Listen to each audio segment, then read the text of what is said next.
Magandang hapon po sa inyong lahat at welcome po sa ating Love Therapy Online na ginagawa natin tuwing Thursday. At nandito tayo, kasama ko si Marge once again para pag-usapan yung subject patungkol sa relationships. Okay? Kayo na umattend ng past 2 weeks ng ating Love Therapy Online o kahit dito sa church natin sa Cubao na ginagawa natin, you may be familiar sa pag-uusapan natin today. Okay? Ilalagay ko sa screen yung title ng ating message and subukan po ninyong basahin. So, ano po yung nakasulat? Of course, din natin mabasa, isn't it? Yan ay sa Hebrew. Yan yung word sa Hebrew na ang ibig sabihin actually ay honor. Sa Hebrew, kavod. Ibig sabihin sa English, honor. But it is so interesting na yung salitang yan, honor, meron niyang meaning, isa pang meaning sa Hebrew na ibig sabihin ay weight, load, bigat, ibig sabihin sa Tagalog. What does it mean? It means na yung salitang honor has a very deep spiritual meaning. When we talk about honor, we're talking about yung giving importance of value sa tao. Yeah? Pag sinabing pinaparangalan kita, ibig sabihin nagbibigay ako ng halaga sa iyo. Pinaparangalan lang natin yung mga may halaga. For example, sa school, merong mga honor students. Ano yung mga honor students? Sila yung mga estudyante na exceptional. Right? Sila ay more than simple students. Maybe because nag-aral sila more, nag-sacrifice sila more, kaya at the end ng school year, nakatanggap sila ng honor. Yeah?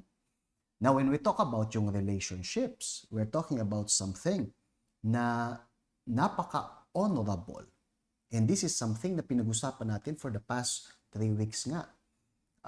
Yung honor na dapat nasa loob ng anumang relationship. Unfortunately, sa mundo, they don't consider yung honor anymore.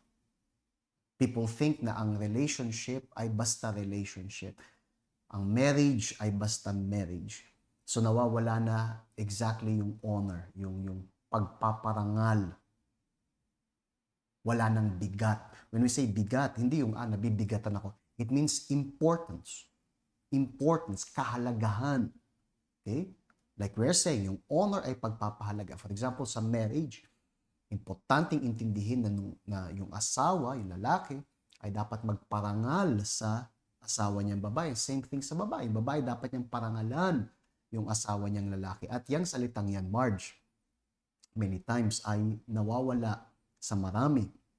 And pag hindi nila naintindihan yung meaning ng salitang honor sa loob ng isang relationship, yung relationship na yon ay pwedeng masira, pwedeng mabasag. Kasi wala na yung pinakahalagahan ng isa't isa sa tingin ng bawat isa. No? At marami nga, especially nga nasa new, yung value ng mundo, when it comes especially sa marriage, hindi na nila yung pinapalagahan. How many times, di ba, especially nga ngayon, yung marriage, hindi na nila tinitingnan as important like before. Ngayon, kahit na live-in partner, kahit live-in na lang forever, walang problema. Why is that? Kasi hindi na nila nakikita yung kahalagahan o magbigay ng honor dun sa asawa. Vice versa. Diba? Kasi pag pinapakasalan mo yung tao, meaning na ibinibigay mo yung buhay mo sa kanya, binibitawan mo yung pagkabinata mo, yung pagkadalaga mo.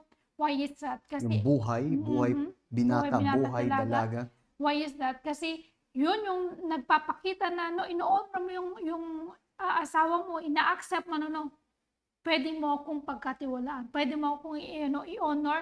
I-honor kita kasi alam ko kung gaano ka kahalaga sa buhay ko. Yung sinabi nga sa Hebrew word na yung honor ay yung bigat, ibig sabihin, you see, kapag mahalaga yung isang tao sa atin, meron yung force, anong mas mabigat sa iyo. Okay? Anong mas matimbang sa iyo. Siguro yun ang magandang translation yan sa Tagalog. Yung honor ay pwedeng synonymous ng timbang. Ano ang timbang? Ano ang bigat? Ano ang kahalagahan ng asawa mo sa iyo? May mga tao na yung asawa nila hindi yung mahalaga sa kanila. Minsan mas mahalaga yung kamag-anak kaysa sa asawa. Minsan mas mahalaga yung mga anak kaysa sa asawa. Mas mahalaga yung trabaho. Minsan mas mahalaga yung sarili nila kaysa sa asawa nila. And every time na yung timbang na yan, yung honor ay wala dyan, what happens? Magkakaroon ng problema. In fact, mababasa natin dito sa Hebrews yung sinabi ni Paul regarding sa relationships na dapat sundin. Sabi niya, marriage is to be honored. Tignan niya honored among everyone. In the bed, undefiled. But God will judge the sexually immoral and adulterers. So, tingnan nyo yung honor na nilalagay, ini-emphasize ni Apostle Paul, guided by the Holy Spirit, sa marriage. Sabi, ang marriage, hindi yan basta-basta. Ang marriage is to be honored ng lahat. Sabi natin, sa mundo, they don't see this anymore.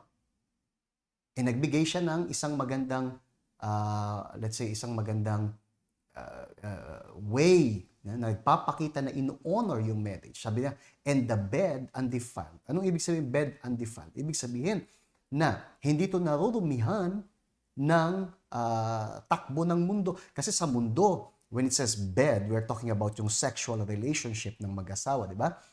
Sa mundo, when we talk about sexual relationship, bahala na. Wala silang batas. As long as, mag-e-enjoy ako, mag-e-enjoy ka, that's fine. Like we said nga kanina, di ba? Hindi na sa ilalim ng marriage. Okay? Yung sex ay naging isang bagay na ginagamit ng mga tao to satisfy themselves na walang commitment.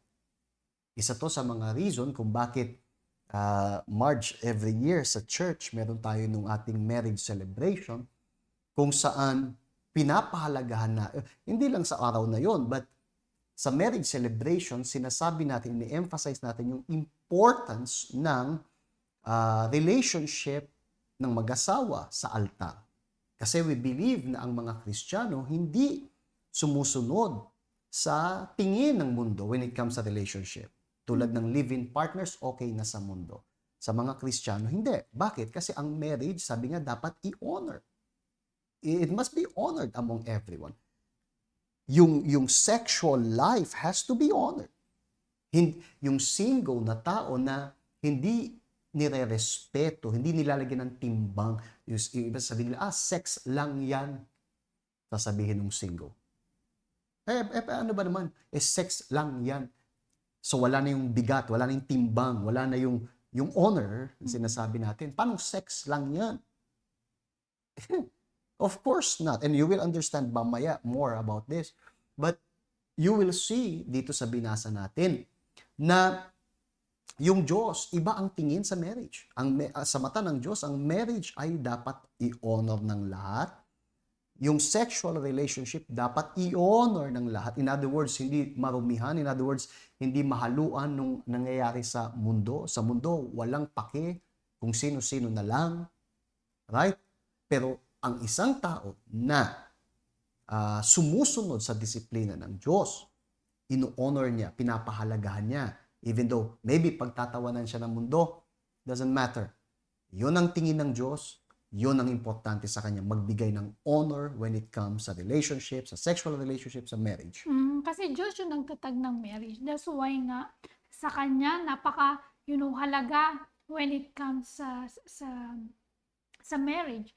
So, kung kayo is, nakikinig o nanonood ng mga programa ng ating sa church, meron kami nitong worries. Why is that? Kasi alam namin na hindi lahat, ginagawa, right? O to put into practice yung mga sinasabi sa atin ng Espiritu Santo. Why is that? Kasi, yung mundo para sa kanila is, heavy. Hindi nila pwedeng i-displease. Especially nga, marami tayong mga, right, na naririnig na, iniiwan nila yung kanilang, yung relasyon nila sa Diyos. Why is that? Para lang makasama doon sa tao na nakilala nila.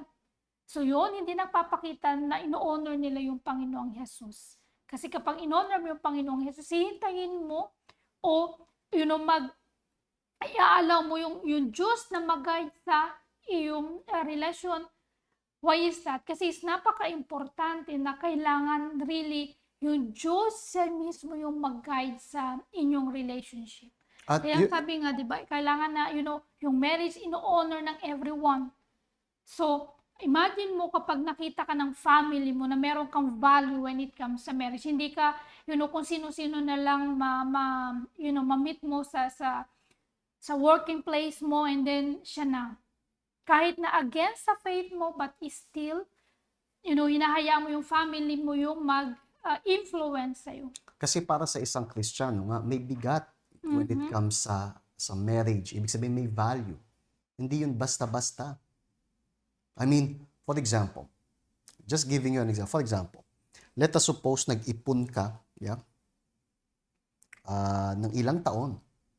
Nagtrabaho kayo sa Hong Kong, nagtrabaho kayo sa Dubai, nagtrabaho kayo sa kung saan-saan. Ilang taon. And finally, may pera ka na. Okay?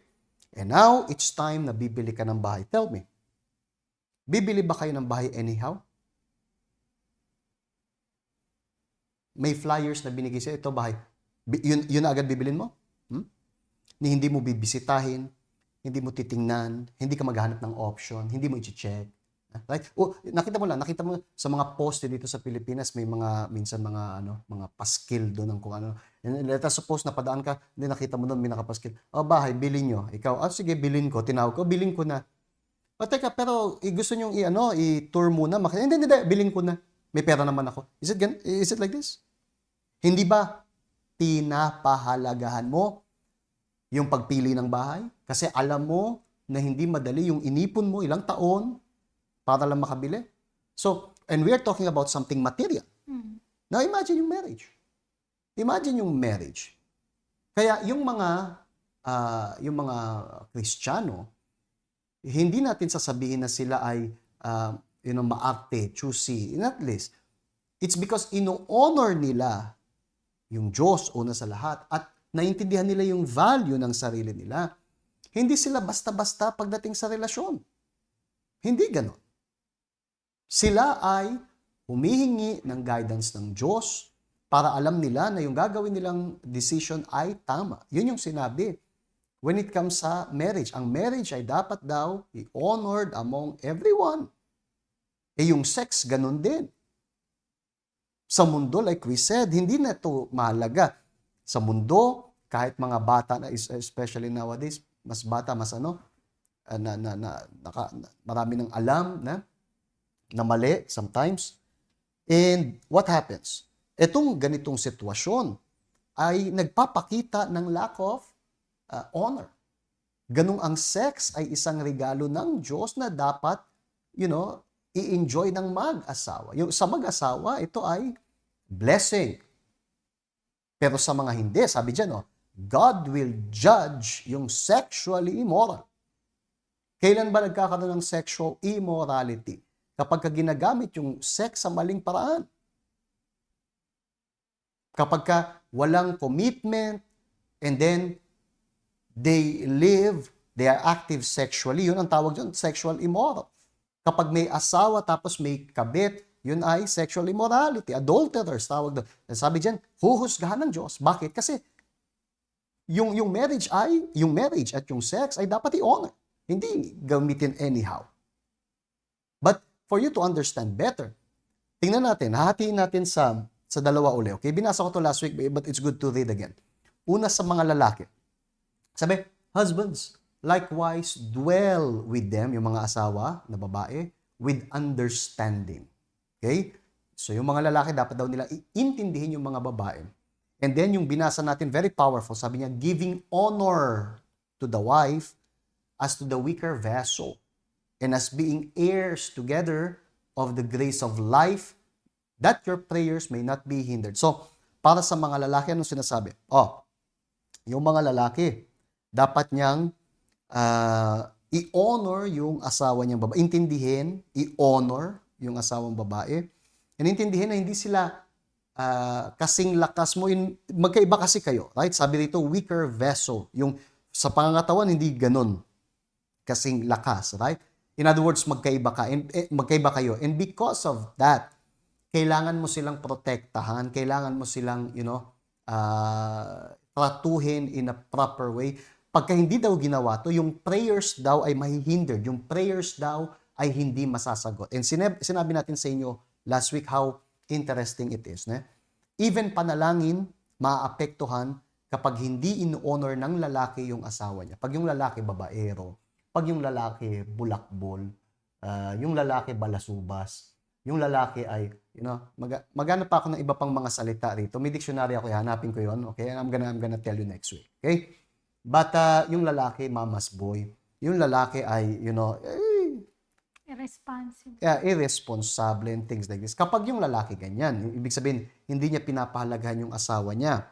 Okay? May asawa na siya, pero buhay binata, for example. May asawa na siya, pero mas mahalaga yung kapatid niya kaysa sa asawa niya. Mas mahalaga yung nanay niya kaysa sa kapatid niya. May asawa siya, pero mas mahalaga yung barkada niya kaysa sa, right? Sa mga simpleng bagay, for example, aalis. May mga lalaki hindi nagpapaalam because they think na, hindi, ako yung head ng family. So, yung babae hindi alam kung nasan yung asawa niya. Ba't ako magpapaalam sa'yo? Ako yung head of family. Something like this. They think sila ay boss. Hindi leader, boss. Ano yan? Lack of pagpaparangal, honor. At anong mangyari kapag ganyan yung sitwasyon? Even yung prayers ng lalaki hindi masasagot. Even yung prayers ng mga lalaki hindi masasagot. Kasi yung mga lalaki, even though sila yung leader, yung head of the family, kailangan nilang parangalan yung asawa nila. Sa paanong paraan? Baliktad ng mga sinabi ko kanina. Ano bang sinabi ko kanina? Babaero, walang paki, right? Irresponsable, utak bata, things like this. Kabaliktaran lang nun. And then pinaparangalan nila yung asawa nila, inuuna nila yung asawa nila. Talagang, ang trato nila sa asawa nila ay reyna. Sabihin natin ganyan. Last week, we spoke about yung kay Abraham, na si Sarah, tawag niya kay Abraham, my Lord. My Lord. Imagine. And si Abraham, ano kayong trato kay Sarah? My queen. My grace. Yes or no? So, my king, of course, di ako hari, but hindi siya reyna, but that's it. Kung ang trato nung lalaki sa asawa niya ay reyna, intindihin. Minsan, may ginagawa yung babae na, ang sakit sa utak. Sakit sa utak, right? Pero yung lalaki, is mature enough to, okay, you know what? Huminga ng malalim, yes or no? And, kumilos, mag-decide base sa talino, hindi sa emotion. Hindi siya yung sumasabog, hindi bubugbugin yung asawa. Yung mga lalaki na bubugbugin ng asawa, mga ano yun, hindi tao yung mga nilalang na yan. Hindi ayokong sabing hayop kasi may mga hayop hindi ganyan. Ewan ko kung tawag dyan, mga lanlupa. Mga laman lupa. Bakit? Kasi yan ang pinakamababang level. Right? So, yung mga lalaki, dapat i-honor daw yung mga babae, yung asawa nila. Yung mga babae ngayon, tuwan-tuwa. Sabi nila yan, dapat panoorin nyo talaga love therapy. Amen, amen. Sabi nila, i-record ko nga ito, ipadala ko sa asawa ko. Kasi yan yun Amen, amen. Well, sinabi ko yung sa mga lalaki na, but hindi pa tayo tapos, isn't it? Sabi naman sa mga babae, a virtuous woman is a crown to her husband. But she who brings shame is as rottenness in his bones. Sa Tagalog, yung babae raw na maingat, yung babaeng magaling, yung babaeng matalino, yung virtues kasi ang daming synonym niyan. Okay? Yung babaeng makajos, yung babaeng, modest, yung babaeng really spiritual, responsable. Virtues ay maraming katangi-tangi kasi yan. So, ang daming katangian na pwedeng ilagay. So, ang virtues na babae ay corona nung lalaki. What does it mean? Corona. Anong sabi natin kanina? Hari at reyna, isn't it? Kapag yung babae naman, Marge, ay matalino, yung babae maingat sa salita, yung babae, ang trato niya sa asawa niya ay parang hari mismo. Parang hari. Sabi nga, corona siya. Yung babae, corona ng lalaki. So, yung babae, inaalagaan yung asawa niya. Hindi padabog ginagawa yung mga bagay-bagay. Inuuna siya. Tulad ng sa lalaki, inuuna yung asawa niya more than anyone. Yung asawa niya, ang trato ay, VIP, na pag-usapan natin dati. Anong mangyayari? My goodness. Yung lalaki ngayon will be so satisfied. Yung lalaki ngayon ay feeling hari. Bakit? Kasi yung asawa niya yun ang trato sa kanya. And guess what? Kung ang trato mo sa asawa mo ay parang hari, in a sense, yung sinasabi natin, what do you think yung itatrato sa'yo? Ikaw ay what? Kung yung asawa mo hari, ikaw ay what? Ikaw ay reyna. Pero kung ang trato mo sa asawa mo, parang patapon, ikaw ay what? Asawa ka nun. So ikaw ay what? Patapon din. So, tingnan mo tingnan mo yung sinasabi ng honor. So yung lalaki merong papel para sa asawa niya, pero ganun din yung mga babae. And many times, isa yan sa mga issue ng mga kababae na hindi sila maingat sa pagsasalita, hindi maingat sa pagtatrato ng asawa nila, porque, asawa ko hindi naman Christian, hindi gito. And problema yan, Marge. Problema yan kasi magdagdagdag sila ng problema sa relationship nila. Kaya nga maraming mga especially nga, di ba, nagtrabaho tayo sa Hong Kong, majority ng mga member natin is mga kababaihan. Right? So, sila, yung relationship nila, for sure, is very challenging kasi they only see each other, once in 2 years. So, imagine mo yung haba nun. And then, plus, meron pa silang, sa communication pa is sobrang, pangit. Why is that? Kasi, pag nag-uusap sila, ang nangyayari is nag-aaway lang. Why is that? Kasi, yung babae, hindi nga siya virtuous woman. Hindi siya maingat sa pagsasalita. Pabalang magsalita. Masyado siyang, dahil sa hindi ka Christian, ikaw wala kang alam, makinig ka sa akin. So, yung lalaki, instead na, bossy. Instead na makinig sa kanya, walang ganang makinig. So, instead na, yung lalaki ma-excite sa tawag ng asawa, yung asawa, pag nakikita yung pangalan niyang tumatawag sa kanya, hindi niya pinapansin. Yeah. Why is that? Kasi, anong maririnig? Nandiyan na naman si madre, sisermonan niya na naman ako. And sinong lalaki yung gustong sermon? You see, may tamang paraan for you to say things. For example, hindi ako perfect. Hindi ako perfect. Far from it. Meron akong mga flaws and stuff. So, bilang partner ko, si Marge, dapat niyang sabihin sa akin pagka nakita niya kung ano yung flaw. Dapat siyang lumapit at sabihin. Pero may way ng pagsasabi. Doon pumapasok yung virtuous woman. May way. Kasi, posibleng tama yung sasabihin mo. Pero kung sasabihin mo yun sa maling paraan, sa maling approach, my friend, magsasuffer ka. Kasi and remember, ang kausap mo ay lalaki. Ang kausap mo, pag si Marge lumapit sa hindi uubra sa akin yon. Sinabi ko na yan. Hindi ko gusto ng yung pabalang magsalita sa akin, yung padabog yung mukha, yung mukhang parang tansan, hindi uubra yan. Sinabi ko na before kay Marge. Sabi ko, Marge, kung galit ka and so on, okay, walang problema. Pero wag mo kung sasalpukin. Hindi uubra yan. Hindi gagana yan. Bakit? Kasi hindi gagana yan. Walang lalaki ang gusto. Kasi yung lalaki, okay, pwede mong tawagin sa paraan ng gusto nyo. Okay? Pwedeng sabihin pride yan. Pwedeng sabihin gusto nga ng gusto niya. But walang lalaki ang may gusto na yung babae, ibababa sila. Walang sino mang lalaki yung gusto yan. So sometimes, yung babae, hindi virtuous, hindi maingat. Maybe yung gustong gawin pa nga ay tama, pero hindi sa tamang paraan. Right? Hindi sa tamang salita, hindi sa tamang oras. Padabog and all of this. Yan, mga yan, my friend, ay magdudulot ng malaking problema na hindi masosolusyonan between sa mag-asawa. And while I'm saying this, I'm thinking how many relationship, Marge, yung they suffer ng ganito.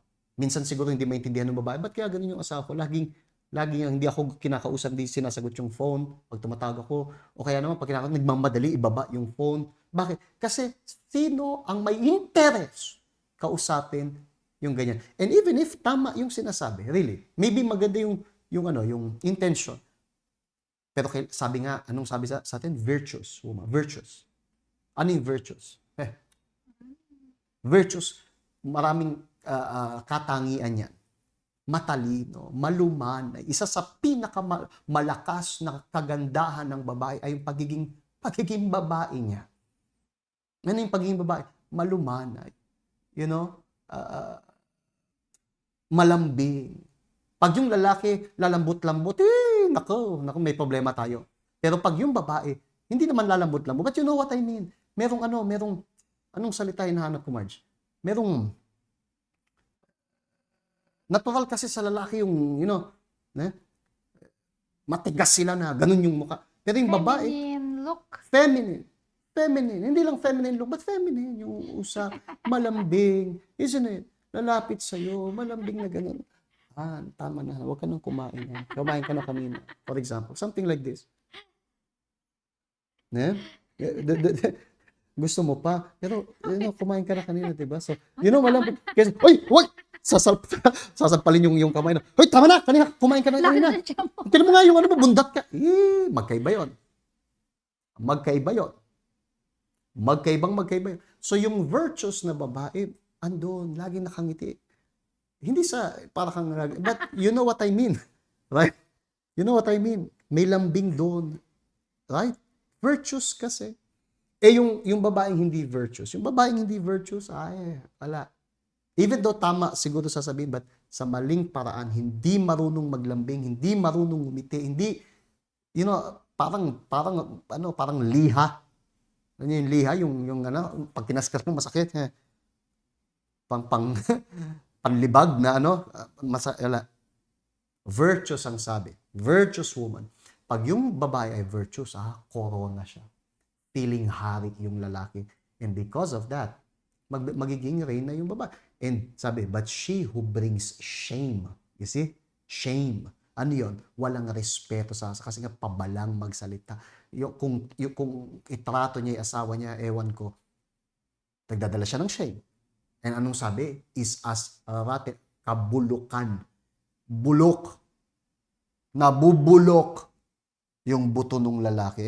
And this is something na kailangan pag-isipan ng maraming babae rin, Marge.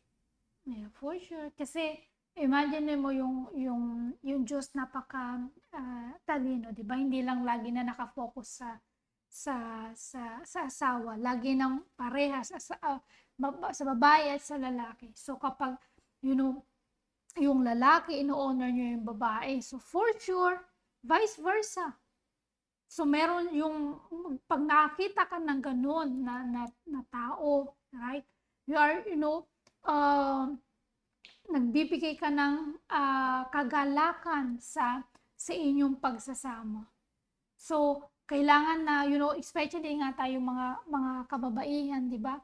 Masyado tayong emotional, sa konting, sabihin lang ng asawa, na nag-i-emote ka na. So, kailangan kang really i-check mo, yung sarili mo. Bakit ganun ka mag-react? Right? Kasi yung virtues, hindi siya lagi ng, begging yung attention niya dun sa asawa niyang babae, sa asawa niyang lalaki. Kailangan yun, kapag nakita niya na yung ginagawa niya yung part niya sa asawa niya, so for sure, yung lalaki gagawin din yung part niya. And actually, hindi sila kailangan maghintayan kung sinong gagawa ng part. Kasi like we said, hindi naman lahat ng nakikinig ngayon. Pareho kayong nasa church. Right? Minsan, siguro nanonood ngayon, karamihan, babae nanonood, yung asawang lalaki ang wala sa church. Pero meron din kaso, ni lalaki nasa church, babae wala. So ano yun, hintayin mo. Hihintayin mo na kapag trinato niya akong ganito, kapag trinato ako with honor, kasi sabi dun sa binasa ni Pastor, i-honor daw ng mga lalaki mo. So kapag in-honor ako ng asawa ko, then itatrato ko siya, magiging virtuous ako. And maybe inisip naman isa, kapag virtuous na yung asawa ko, then, at saka ko siya i-honor, kabobohan yan. Kasi hindi ka kailangan maghintay. Hindi yan nakasalalay sa attitude ng isa't isa. Ang pagiging virtuous ay pagiging virtuous whether may asawa ka o wala. Ang pagiging honorable ay pagiging honorable whether ikaw ay single o hindi. So, hindi ako kailangan maghintay na si Marge maging malambing, si Marge maging, hindi ko sasabi sa hindi sa malambing. Nagbibigay ako ng example. Like, hintayin ko si Marge na magbago. Hintayin ko si Marge na iwan yung pamilya niya, iwan yung anak, for example, bago ako bigyan ng attention. And then, at saka ko siya i-honor. O kaya naman, hindi kailangan ni Marge na hintayin niya ako na i-honor siya, bigyan ng mga, bulaklak o halaman. Ewan ko, mahilig ka sa halaman. Right? Right? And then, ngayon, feeling ko ino-honor na ako ni Christian. So ngayon, maglalambing na, ngingiti na ako. Kasi ino-honor na ako sa ngayon, Eden na. Hanggat hindi niya ako ino-honor, hindi ako ngingiti, ay kabobohan yan. Yun yung ibig kong sabihin. Example itong binigay ko sa inyo, right? Kasi the truth is, honor ay isang bagay na nasa sa loob, regardless ng position natin. Yeah. Kapag yung tao is really born of God, natural na yung pagbibigay ng honor. At pagiging virtuous. Yes. But natural, ito yung nakasulat sa Bible. Actually, sabi sa Bible, for you were bought at a price. Binili raw tayo ng Diyos. Okay? May cost tayo. Therefore, glorify, honor God in your body and in your spirit, which are God. So, sabi diyan, dahil sa tayo ay binili ng Diyos, tayo ay sa Diyos, pag-aari ng Diyos. So, dapat nating i-glorify, i-honor yung Diyos sa katawan at sa espiritu, sa isip. In other words, hindi na tayo, it's not talking about yung mag-asawa. It's talking about yung relationship mo sa Diyos. Kung ikaw may relasyon sa Diyos, hindi mo hihintayin yung asawa mong magbago bago ka maging virtuous woman. Bago ka maging malambing, bago ka mag-honor sa asawa mo. No! Kasi alam mo na, una sa lahat, Diyos ang dapat mong bigyan ng honor. That is why, pag ito ginawa, mangyayari ngayon yung pinangako ng Diyos. Binasa natin last week. This house will be even greater than it was before. Bakit? Kasi may honor na ngayon, di ba? Says the Lord of all. Sabi niya, and in this place I will give peace, says the Lord of all. So, it's so easy to understand kung saan nagmumula, my friends, yung peace, yung blessing. What people need to understand is this, Marge. Hindi nila kailangan maghintay na magbago. Kasi kung itatrato mo lang ako, for example, kung ikaw ay magiging virtuous woman lang sa akin, kasi ino-honor kita, hindi totoo yan. Peke yan. Kung i-honor lang kita, okay? Kasi ikaw ay virtuous sa akin, kasi malambing ka sa akin, hindi ano yan. Hindi honor tao. Ano yan? Mali. Parang bayad lang. Hindi bayad. Ano yan? I would even say pandaraya. Parang may kapalit lang. Ang Diyos hindi ganyan. Binili tayo ng Diyos. Baka kasalanan pa tayo, binili na tayo. Hindi sinabi ng Diyos, hihintayin ko munang magbago tong mga taong to, and then, mamamatay ako sa krus para sa kanila. Wala nang point. So, anong ginawa ng Diyos? Namatay muna siya sa krus, kahit hindi pa tayo nagbabago. Look at this. Look how interesting. So, sabi natin last week sa love therapy, yung mga tinuturo dito, hindi para sa asawa nyo. Huwag niyong iuwi sa kanila. Para yan sa'yo. Kung ikaw yung tao, kayong mga lalaki, kung ikaw yung tao, naintindihan mo to, you will start honoring yung asawa mo, kahit na yung asawa mo siguro, patapon, right? Andun. Right? Pero magsisimula ka ng honor. Hindi madali. Anong mangyayari? Yung sabi, second house daw, magiging mas maganda kesa sa ngayon. Ganun din sa babae. Kung yung babae, magsisimula ng itrato yung asawa niya bilang hari. Sabi doon, corona siya. Right? You know, hindi ka na yung babae na ang hirap ipinta. Ang hirap ano nung muka. Right? Ang hirap. Pag pinicturean ka, hindi makita yung mukha mo. Even. Ang hirap mong intindihin. Ikaw yung tao na i-honor mo yung asawa mo. Kahit siguro ngayon, may ano pa siya, barkada and so on. What will happen? Yung Diyos yung kikilos sa marriage ninyo. And this is something na ituturo natin in these next weeks kasi this is very, very important, very powerful. Yeah. Kasi kapag naintindihan nga natin yung pinapasa sa atin ng Espiritu, you know, naturally na yung blessing ng Diyos is, you know, Diyos yung hihipo doon sa awa nyo na magbago. Right? Kasi kapag naintindihan mo, no, kailangan kong gawin yung part ko. You know, kahit yung asawa ko is, you know, hindi niya deserve yung gagawin ko. Yun yung word. Kahit hindi niya deserving. Pero dahil sa naintindihan ko na kailangan ko, you know, maging example sa kanya, gagawin ko yung sinasabi ng, you know, seeing yung faith ko na, you know, one day yung asawa ko, you know, magiging man of God siya. Yung mga anak ko magiging man of God siya. So, kailangan muna natin is work muna sa sarili natin. Kasi maraming beses nga, it's very difficult na, you know, pag tinignan mo yung asawa mo na laging lasinggero, lagi nang nandoon sa kanyang babae, it's very difficult na, you know, i-honor, right? I-respeto yung lalaki kapag ganun. Pero dahil sa, you know, kapag galit ka, you know, kailangan mo i-hold yung sarili mo, huwag kang magsalita, and then okay, yung kailangan mong you know, paglingkuran yung asawa mo. Kasi hindi mo ginagawa yun para lang sa kanya. Una sa lahat, ikaw nga ay sa Diyos kasi binili ka ng Diyos. So it has nothing to do sa kanya. Whether deserving man yung asawa o hindi. Okay? For example, si Mark, let us suppose, you know, ako yung lalaki na may problema halimbawa sa bahay. So, whether deserving si Marge o hindi, doesn't matter. Kung ako ay Kristiyano at naintindihan ko yung honor na dapat kong gawin, dapat ko ibigay, I will do that para sa kanya kahit hindi siya deserving. Gagawin ko yung ginawa ni Jesus. I will do that kahit hindi siya deserving. And what will happen? I have the faith na magbabago siya. Eh kung hindi siya magbago, problema niya. Hindi ako nawalan. I still do yung dapat kong gawin. Vice versa. Kung si Marge naman yung nasa church, ako wala.